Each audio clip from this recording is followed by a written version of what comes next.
Welcome to a brand new episode of Investor's Guide. Thank you so much for tuning in. The idea behind this show is to sift through the market and find out how you can manage your money best and how you can invest it best to get rich over the long term. Here are the email IDs and the contact details that are at the bottom of your screen right now, where you can get in touch with us if you have any questions for us after watching this show.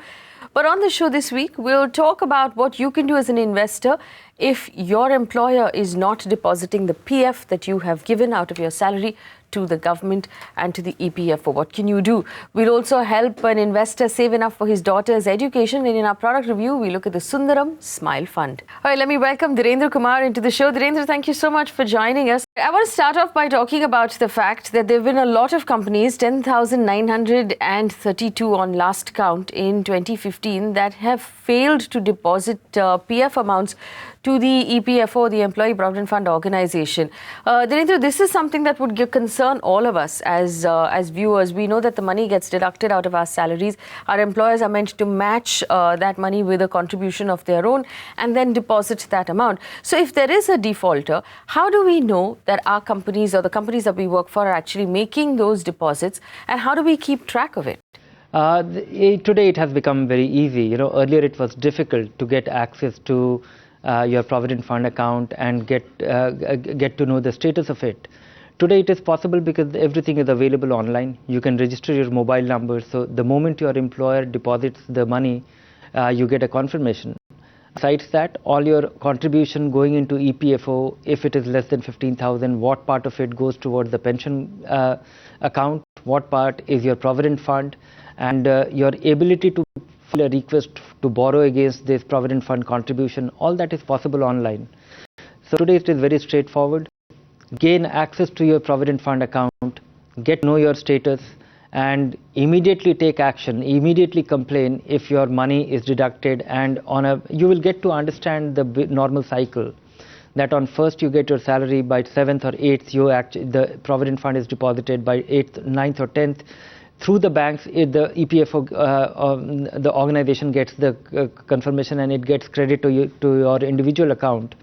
And if you don't get that confirmation, give it a day or two and then definitely be proactive about it. Today it is possible to have real access to your Provident Fund. Dhirendra, if we do find out that our money is not being deposited as it should happen, what is the action that we can take as investors? The local Provident Fund Commissioner, if you complain it to him, he will, it will be taken very seriously because it is actually a very serious offense. The details of the Employee Provident Fund, website is on your screen right now.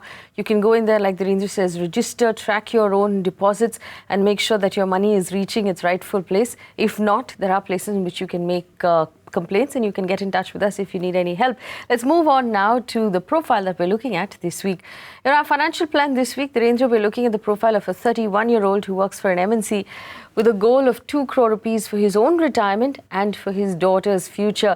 31-year-old Aryan Malik has written in. He wants to save 1 crore rupees for his daughter's education in 15 years and 2 crore rupees for her wedding in 20 years. He also would like to have 2 crore rupees for his own retirement.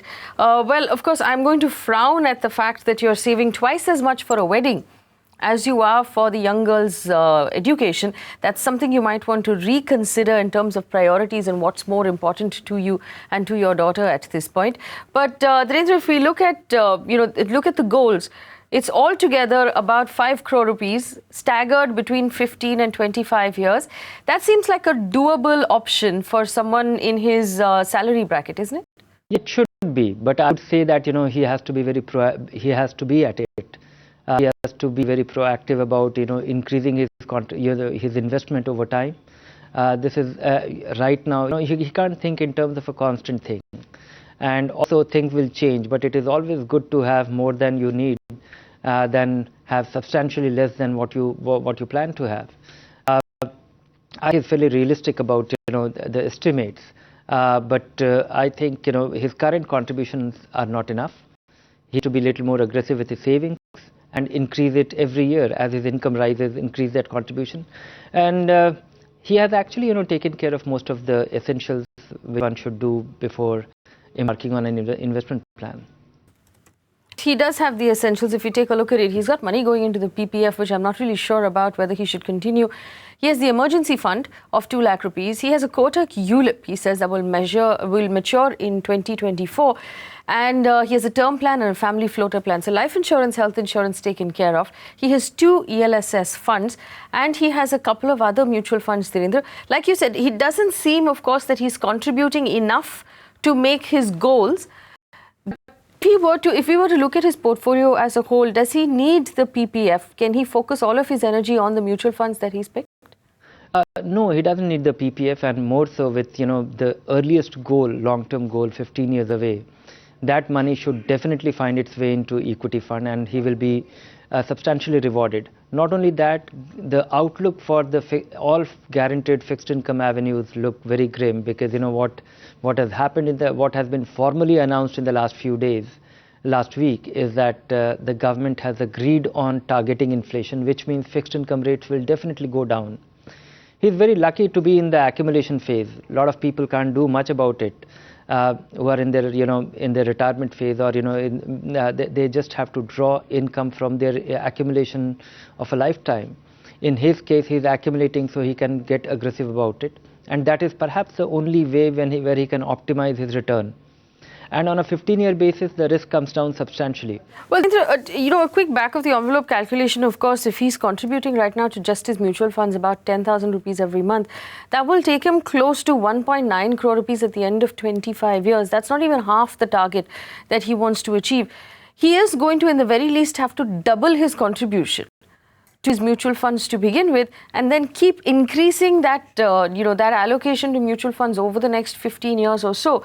So if you would you recommend, my question to you is this, between his daughter's education and his retirement, should he be using the same set of funds or different funds? Yes, he should be using same set of funds, and he should just derive comfort from the right kind of volatility, or how often he will see his portfolio.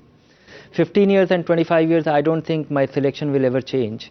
But it will change depending on the person. If somebody gets very disappointed, if he sees his investment values from the peak going down by 40%, then he needs to look at his investment differently, because one is to invest, the other is discipline needed.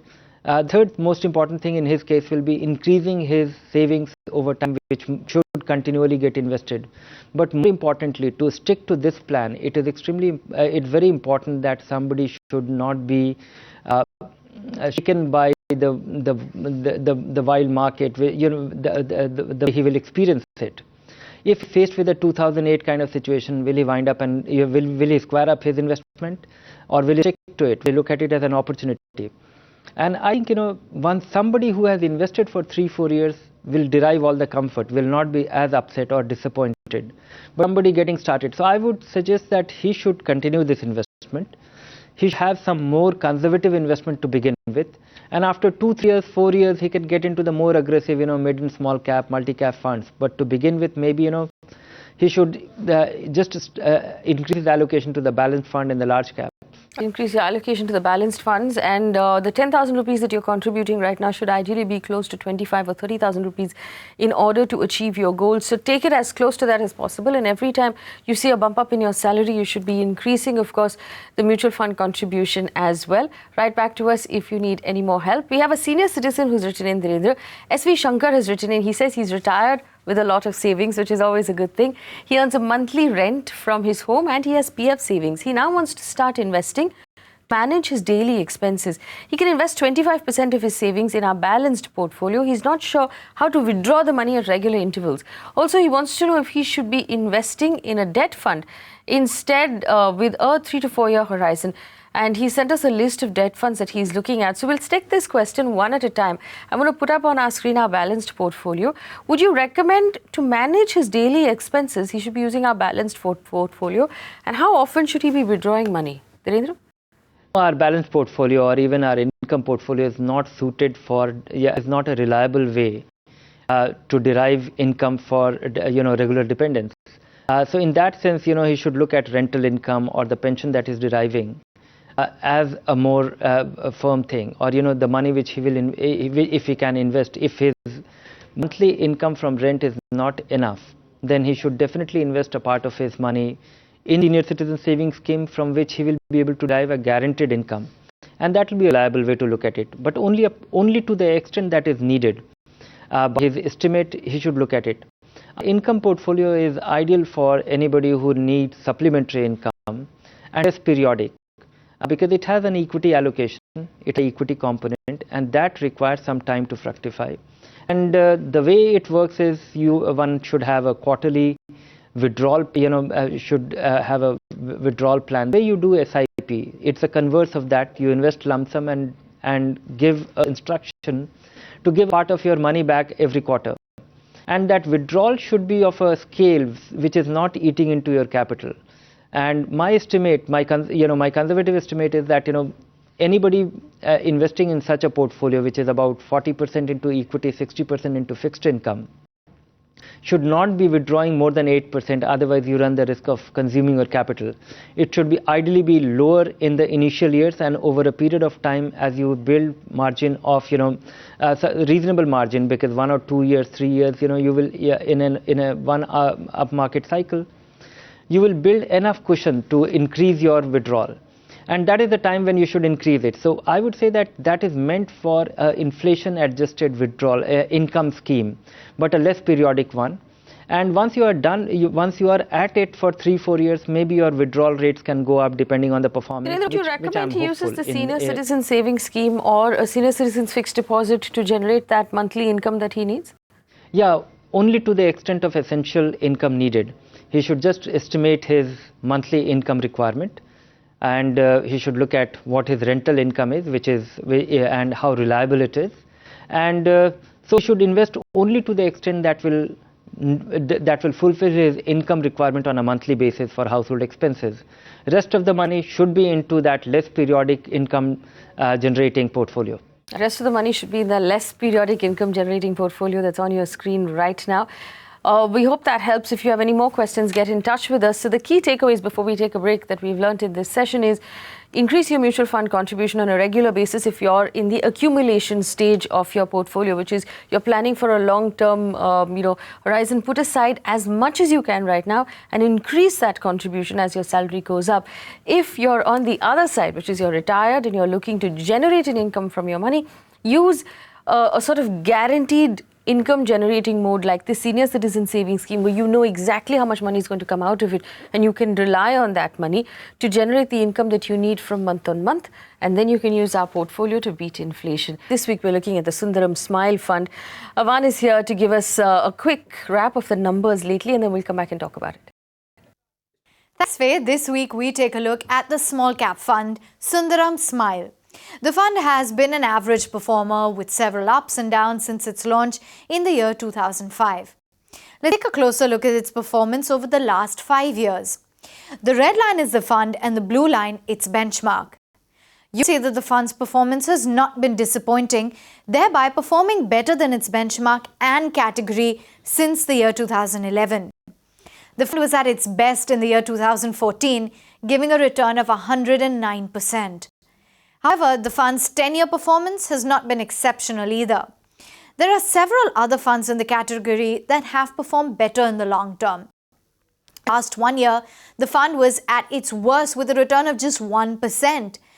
With just about 1 star on value research, the fund still has assets under management of about 1,200 crore rupees. If this fund features in your portfolio, should you hold or sell?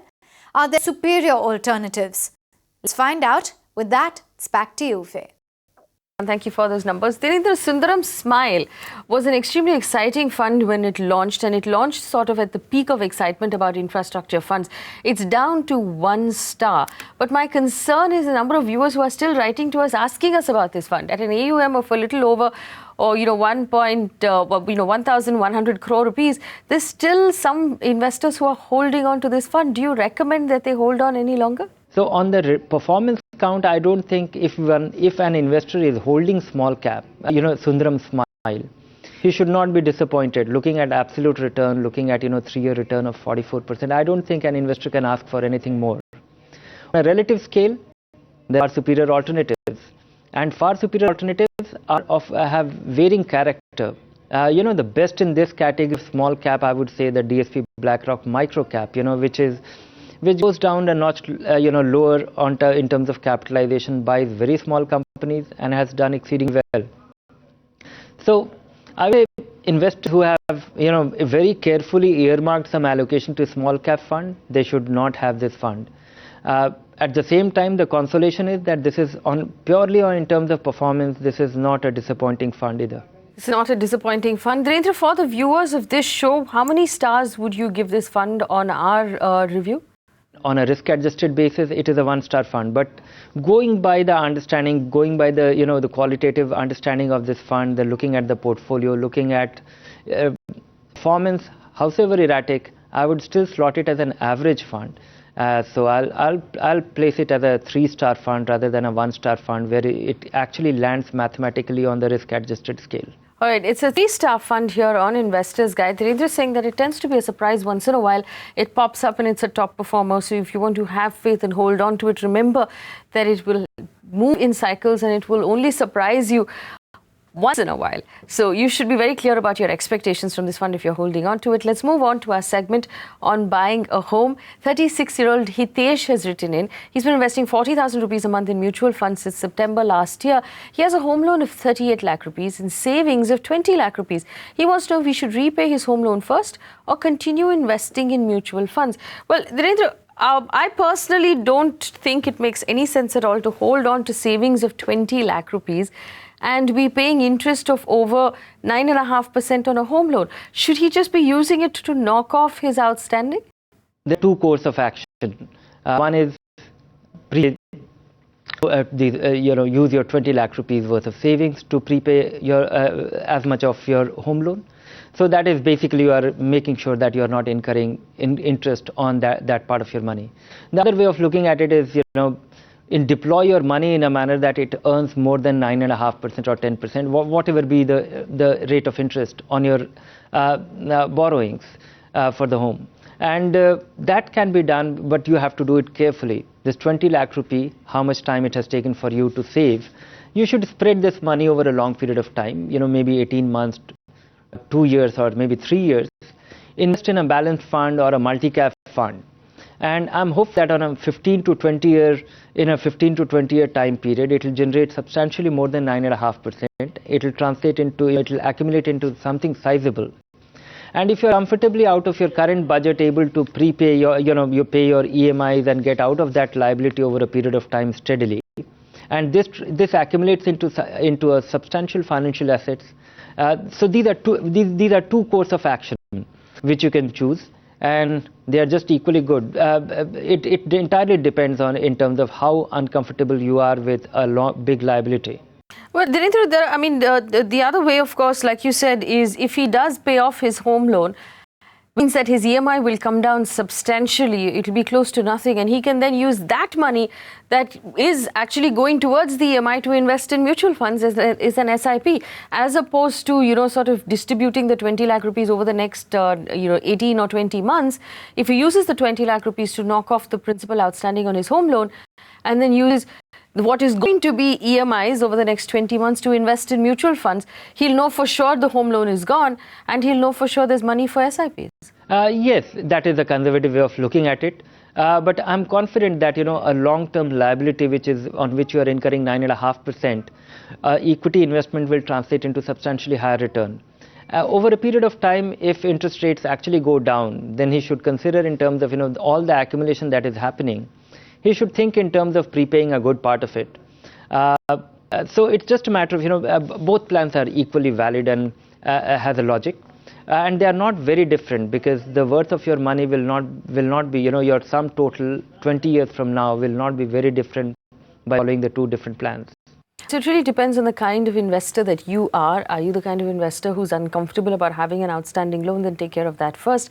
If you're an aggressive investor and you want to aggressively bet on equity over the next, like Dhirendra said, over the next couple of years, then it makes sense to consider equity instead. We have another question that's coming from Rohit, Dhirendra. He is a central government employee. He says he wants to build a corpus of 75 lakh rupees to buy a home, and he wants to buy it in the next 10 years. And he wants 2 crore rupees for his retirement as well, but he wants to focus on buying a home. He has an income of 75,000 rupees a month right now. He's expecting a pay hike from the 7th CPC. expenditure of 15,000 rupees. So he's saving a large amount of money. He also has the PPF that he's using for the tax exemption. How can he achieve his goals right now? PPF again, is it something that he needs to have? And he has a substantial saving. How should he allocate that saving across his investments? It's extremely important, and PPF he can do without. One important thing about government employees, I don't know if he joined the government after 2014 or before that. If before that his provident fund contribution is going into the GPF and his pension is taken care of, he is very lucky. That pension will be inflation adjusted and will also be revised with periodic pay commission revisions. In that sense, his financial need in retirement is reasonably taken care of if he was an employee, if he joined the government before 2004.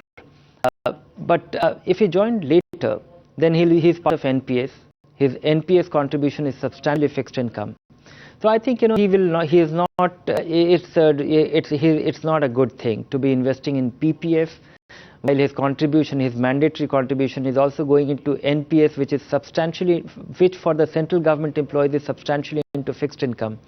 So I don't know these details to really give him a clear plan of action, but for his long-term investment, even his earliest goal is 10 years away. So I would imagine that he should be substantially into fixed income. He should have an emergency fund. He should evaluate that what the central government employees rules for the term cover for your family, the equivalent of a term cover insurance for your family. Else, just look for that term cover. His central government health scheme, if he's a member of that, and whether it's comfortable depending on the location, because in some cities these facilities are excellent.